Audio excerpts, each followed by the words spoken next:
Good afternoon, everyone. Good afternoon. Wow, this room is full. It's wonderful to see so many of you here to help us and join with us to celebrate both Paul and Carolyn's lives and to have this special memorial. As you noticed, Scott was on for this agenda, but unfortunately he's unable to attend. So on behalf of Wingate Healthcare, Scott and Alex Schuster, we welcome you and we express as a home office, as a team, and as a company, our heartfelt sympathy for what you are feeling with the loss of your co-workers, both Paul and Carolyn.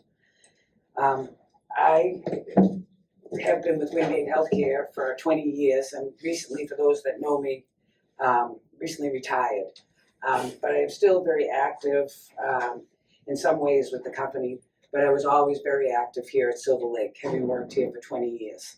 I worked with both Paul and Carolyn. Paul from the day he started, and only briefly, very briefly with Carolyn. I've met her a few times on the units. So with that, I was asked to just say a few words in the absence of Scott, on behalf of the company. I'm not here to really eulogize anyone, but just to share some memories. I do want everyone to know in the audience that we are streaming this live on some media. Family, both Carolyn and Paul's, have been invited, and some are in attendance. I know Paul's sister, Carol, is listening with her family.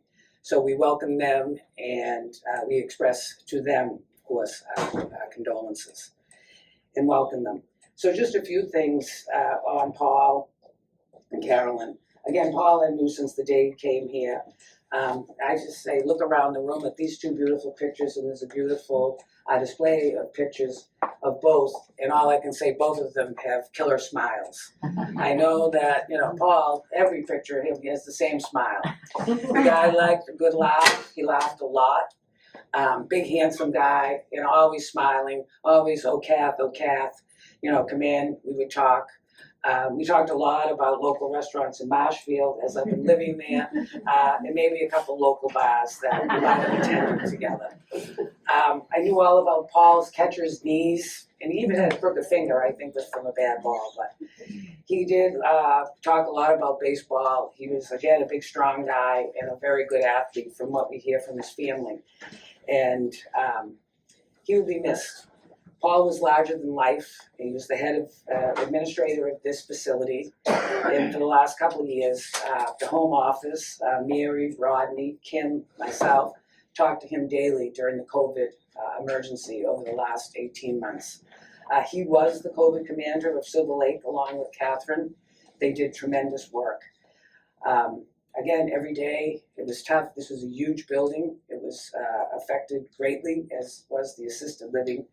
But thanks to Paul's leadership and Catherine's, many lives were saved, lives and livelihoods. It was his focus, it was his work. There was no days off for Paul or for Catherine over this time. And he was truly a healthcare hero, the kind that you see the signs for and so forth. He was excellent at it, and he stuck to it when a lot of people would have just put their hands up and said, no way. So we got through that. Again, busy building, one of our biggest campuses, one of our most successful campuses, thanks to Paul. I know that the company was very grateful for his drive, for census, for mix, and for labor. He did a great job, and he will be truly missed. I particularly, feel a little, I love used to come in, sit in his office, and again, hear some tale of where he was on Friday or Saturday at some local Marshfield or Plymouth restaurant. I think the guy liked to eat too. Yeah. So, we had great conversations, and sometimes some very serious conversations. But he will be missed, and I'm sure he'll be missed by you that worked with him every day. And all I can say is God bless and our deepest condolences. Carolyn, I really didn't know that well, but again, I point you to the smile. What a wonderful, beautiful young woman, a beautiful smile, 2 children and a husband. We express our sincere thoughts and prayers to you for your loss. Carolyn, I do remember kind of skipping in the halls, always busy, always smiling. I did talk to a couple of staff members that work with her and knew her very well, and they said she was the ambassador for welcoming new employees. I hate the expression about nurses eating their young, but they're a tough bunch to get along, and she would make sure that everyone was taken care of, especially the new employees. She made it a point to greet them and to make them feel welcome. I believe that Nikki can tell a couple stories of the people that she's talked to, of how many people that Carolyn touched, from our nursing assistants to our kitchen, to all of them. She worked with everyone. She just wasn't our case manager or our unit manager. She was a great nurse, another healthcare hero that also worked tirelessly through the last 18 months through the pandemic. She always took time to show appreciation to her residents and to her staff. And we will miss her. I believe she was a friend of many in this room, and I'm sure you miss her terribly. We will miss her warm smile, and again, we pray for her peace and for her families in this very grievous time. I was supposed to add that one thing about Paul was that he always, on Fridays, it's pretty tough around here because he always made sure his staff had something good to eat, and the popcorn was always popping in his office.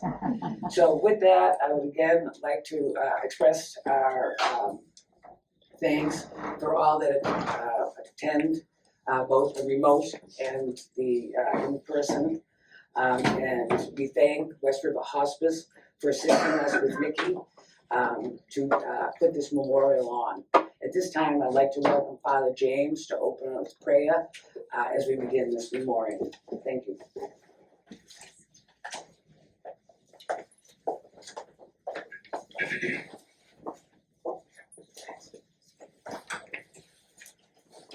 This is Psalm 23 from the Hebrew Bible. The Lord is my shepherd, I shall not want. He maketh me to lie down in green pastures. He leadeth me beside the still waters. He restoreth my soul. He leadeth me in the paths of righteousness for his name's sake. Yea, though I walk through the valley of the shadow of death, I will fear no evil, for thou art with me. Thy rod and thy staff, they comfort me. Thou preparest a table before me in the presence of mine enemies. Thou anointest my head with oil. My cup runneth over. Surely goodness and mercy shall follow me all the days of my life, and I will dwell in the house of the Lord forever.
This reading is from the Jewish prayer for the high holidays, "From a broken heart still beats."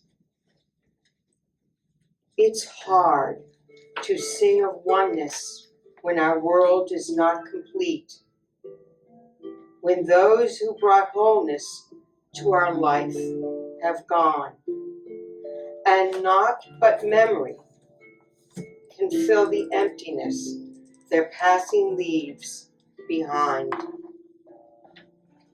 But memory can only tell us what we were in company with those who loved. It cannot help us find what each of us alone must now become. Yet no one is really alone. Those who live no more echo still within our thoughts and words. And what they did is part of what we become. We do the best homage to our dead when we live our lives more fully, even in the shadow of loss.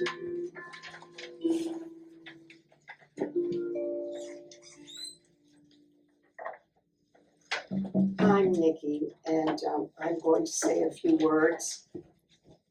I am bereavement coordinator for West River Hospice, and I'm also a spiritual care coordinator. And I want to just share with you some thoughts, because on September 17th, I came to this facility and I saw and experienced and felt the grief of every staff member. And later on Saturday, I saw the residents and the residents that knew both Paul and Carolyn.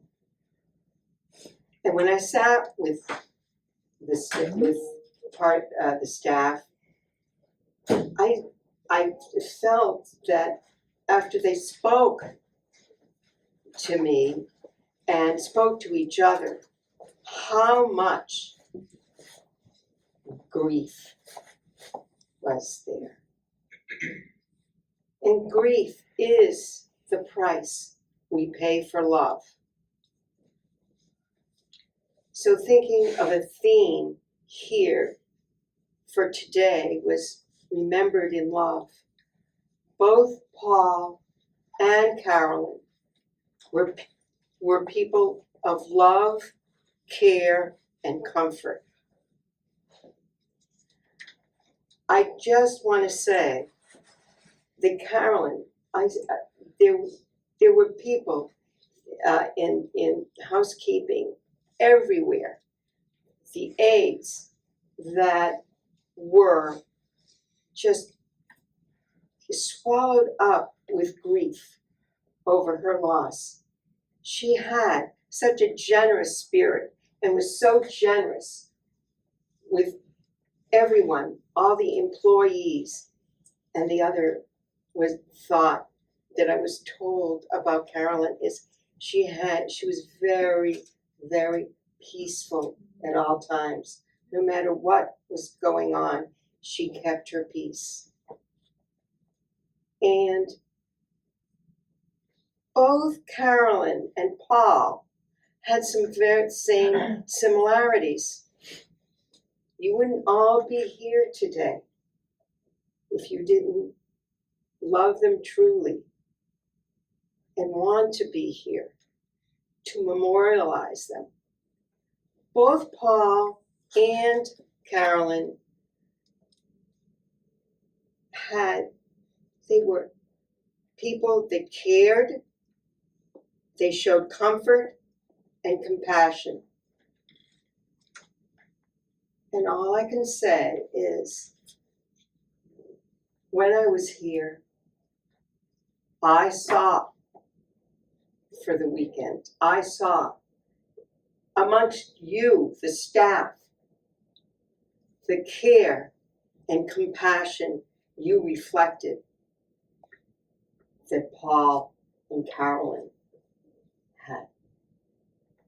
So it's something that we want to keep within us, that they had these values that imbued love through the care and comfort. I mean, I heard stories about during the pandemic, Catherine, the director of nursing, and Paul would go out to the patients and do the work because they were so short-staffed.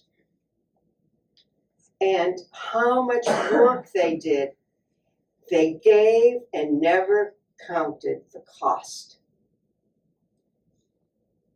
It was amazing. I learned, I didn't know them, but I felt when I left here on Sunday, I knew Paul.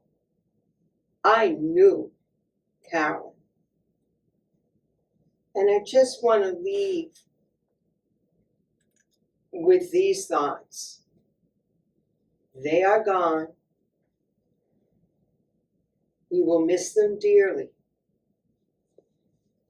But their values can live through us in reflecting compassion, comfort to the others, and care. And I want to say something that to all of you. I have never come, I'm in many facilities. I go to many facilities. I have never come to a facility that has been so family, team oriented and caring for one another as you are here at Silver Lake.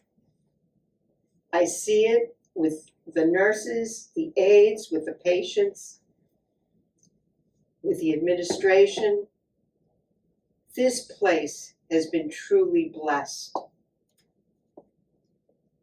And I thank God in a simple way that I can be a little bit a part of it.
I am standing upon the seashore.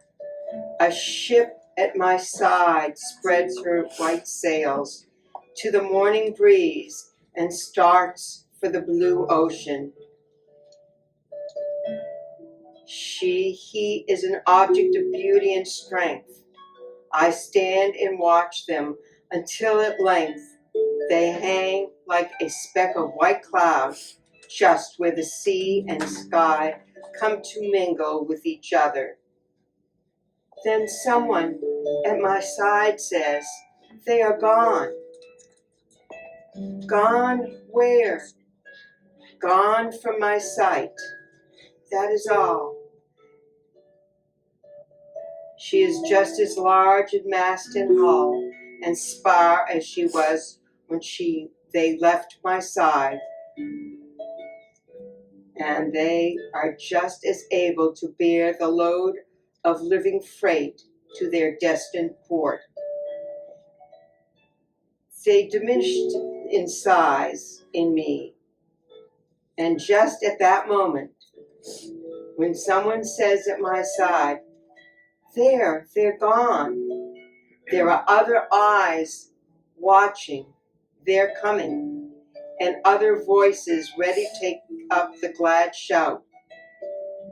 There they are, and that is dying. So,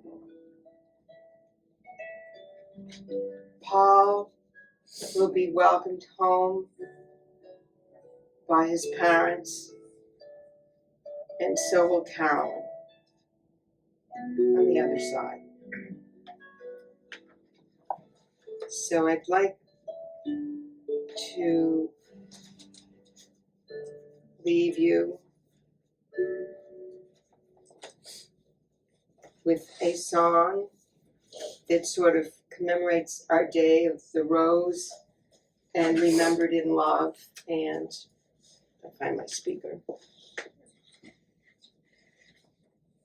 And it's a song that you'll all be familiar with, I'm sure.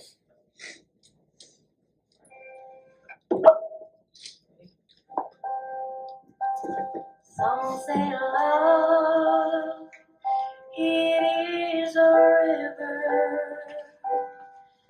that drowns the tender reed. Some say love, it is a razor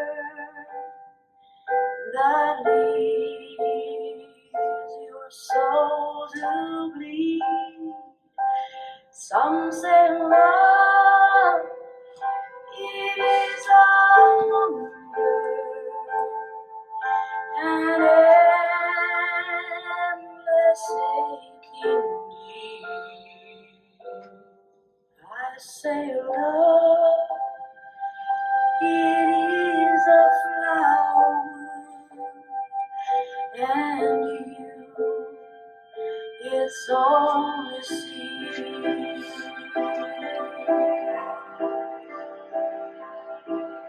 It's the heart afraid of breaking that never learns to dance. It's the dream afraid of waking that never takes the chance. It's the one who won't be taken, who cannot seem to be, and the soul afraid of dying that never learns to live.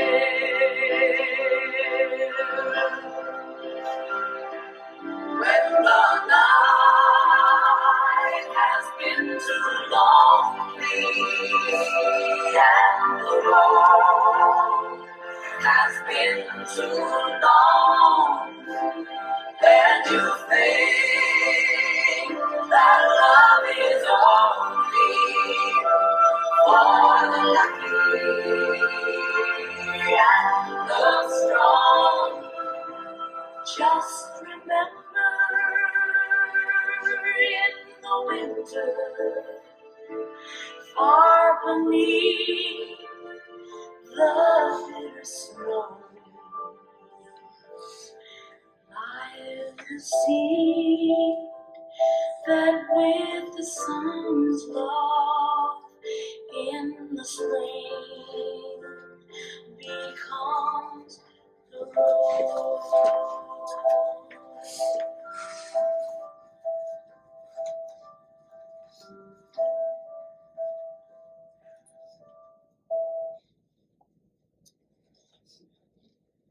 please join us for some refreshments.